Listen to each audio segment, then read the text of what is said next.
Global Eye, I'm Parikshit Luthra, and here are the headlines we are tracking at this hour.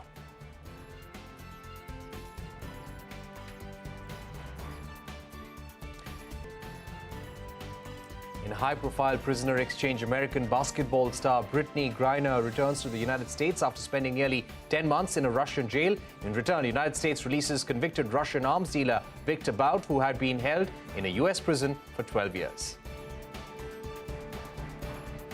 United Kingdom, Italy and Japan come together to develop next-generation fighter jets expected to be ready by 2035. They say the ambitious endeavour would accelerate their advanced military capability and technological advantage at a time when threats and aggression are increasing worldwide.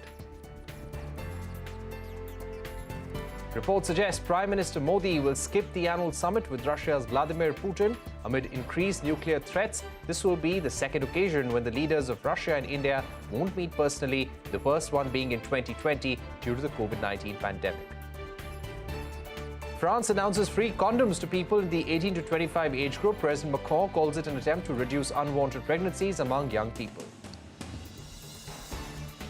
There's a new aircraft manufacturer in town. Commercial Aviation Corporation of China delivers the first Chinese-made narrow-body jet to launch customer China Airlines. The plane is a rival to the Airbus A320neo and Boeing 737 MAX aircraft. Those are the key headlines we are tracking, and now we are focusing on China's bid to strengthen ties with the Arab world. Chinese President Xi Jinping met Saudi Crown Prince Mohammed bin Salman early this week, kicking off his three-day visit to the Gulf region. The two leaders stressed on the importance of global oil market stability and Saudi Arabia's role in achieving this balance. According to the Saudi press agency, the countries have signed agreements worth around $30 billion, and these include setting up a Huawei cloud computing region and building EV manufacturing plants in Saudi Arabia. Let me go across to our guest. We're joined by Gordon Chang, columnist and expert on China. Also joining us on the show is Anil Trigunayat, former Indian ambassador to Jordan.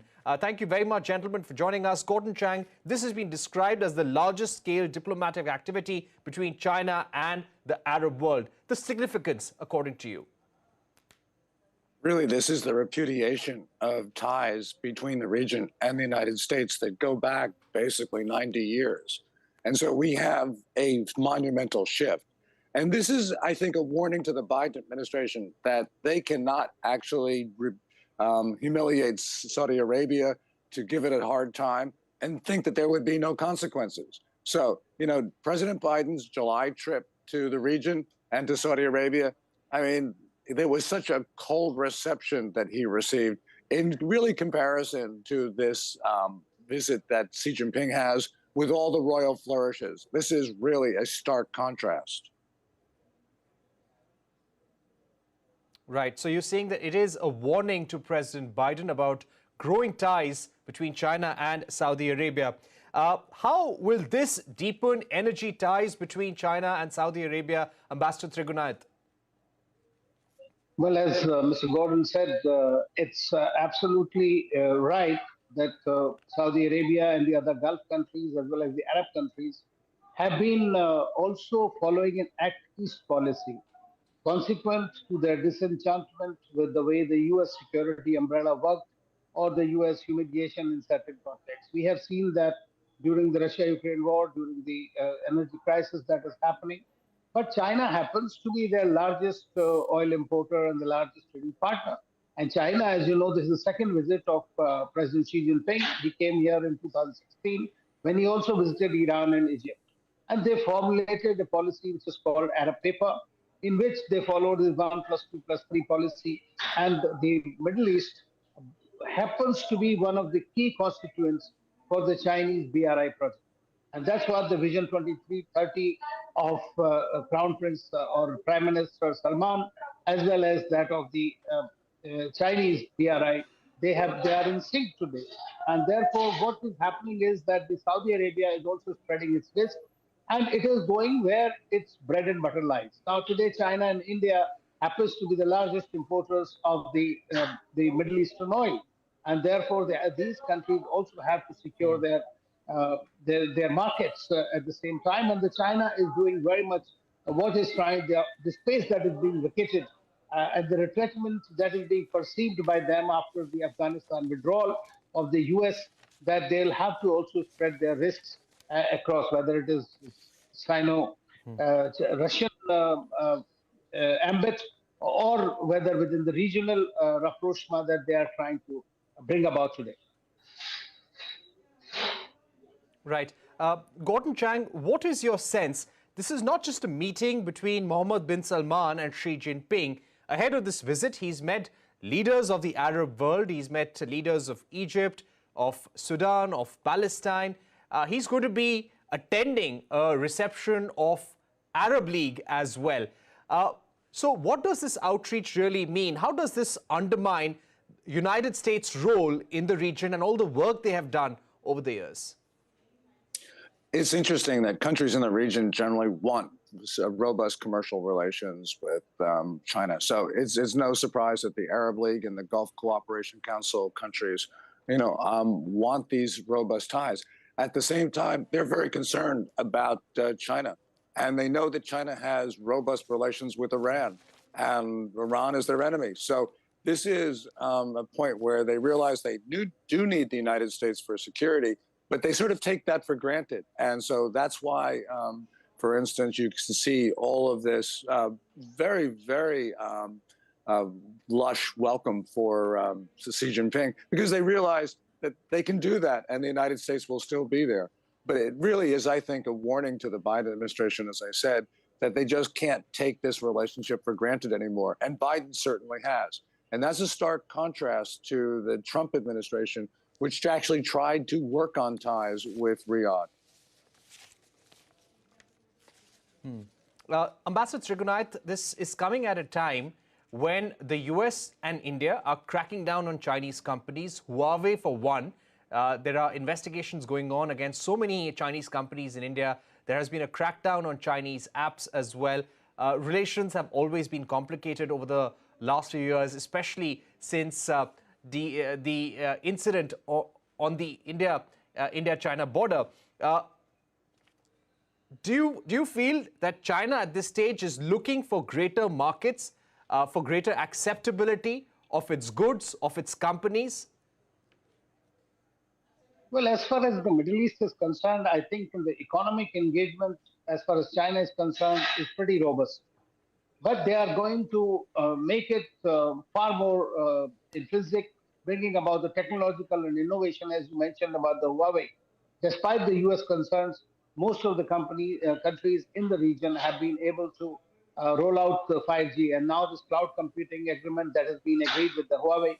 So we are going to look at much more. So China is going with this digital Silk Road initiative, the Health Silk Road initiative, the maritime, going around with the ports from all over. So China has been able to somehow manage the relationship in a much better way, I would say, from Tehran to Tel Aviv.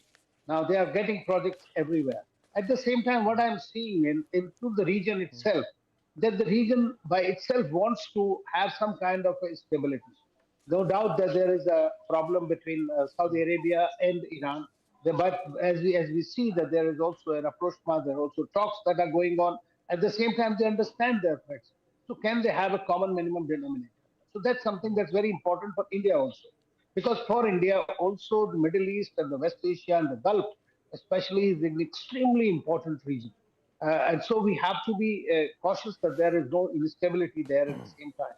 Now, China and the US obviously will be in competition for geopolitical, geostrategic influence. But China is looking at something, in my view, that since the US is retrenching from the region to focus on the Indo-Pacific, the Chinese are looking at the Indo-Pacific. That's why they talked about the Gwadar port, as you know, in Pakistan, CPEC connecting so that the Saudi oil can flow into the refinery that the Saudis want to make in Gwadar, so that the Chinese oil supplies should not go to the Malacca Straits North. So it's far more strategic and a long-term planning that the Chinese are getting into. Okay, Gordon Chang, coming to the Russia-Ukraine war, United States, and they made this point during the G20 meetings in India as well, that we would like to bring Russia to book, hold them accountable, look for more ways to put pressure. At a time when they are trying to convince the world about the importance of a price cap on Russian oil, what can closer ties between China, the Arab world, and Saudi Arabia really do to President Biden's attempts to set things right geopolitically for the United States and bring Russia to the book or hold them accountable for the war in Ukraine? The main issue is going to be the price of oil. And if, for instance, the price of oil goes up, that certainly helps Russia finance its war effort. And that was really the focus of President Biden's trip in July, was to get oil production going. And clearly, Saudi Arabia said no. It was very clear that they rejected the American position on that. So that's going to be a major effect. I mean, in a sense, you can look at it in just saying this is a global oil issue. But no, it's really an issue about the Ukraine war. And if the international community can't force Russia out of Ukraine, then Xi Jinping and other aggressors are going to march against their victims. And I think we will see instability and war and conflict around the world. This is one of those hinge points in history. And if things go wrong, and it looks like they are going wrong, we could find ourselves in a very different world in a very short period of time. Right. Do you also feel that President Xi's Arab world outreach has also a lot to do with the crackdown by US on Chinese companies, Chinese investments in the United States, and very recently, the ban on export of any kind of semiconductor technology, services to China, and not just from the United States, anywhere in the world. These are widespread sanctions that they had announced on the Chinese economy. Do you think China would now look for markets, and in Saudi Arabia, they find an ally to circumvent those sanctions? I think that China's efforts towards Saudi Arabia have continued for a very long time, even before the Biden chip actions. I think the real issue to here, though, is not so much American actions towards China, but is the real problems in the Chinese economy. 2 days ago, we got November trade data, which clearly shows that China is contracting overall because those numbers were disastrous. And I think that that certainly has an effect, that China wants to be able to sell to foreign markets because internally its market is exhausted. Right. Ambassador Trigunayat, as far as India goes, we have been trying to negotiate a free trade agreement with the Gulf Cooperation Council. How can a closer trade relationship between China, Saudi Arabia, and the GCC impact India's efforts? Well, I think that, as I always maintain, that as far as India is concerned, China is going to be your geostrategic competition in every geography. And since West Asia is extremely important for us, so we have to also up the game. Fortunately, we have the strategic partnerships. And when these countries are looking at peace, they are looking at India and China together. They are also not looking at a conflict situation between India and China, that is between these two countries.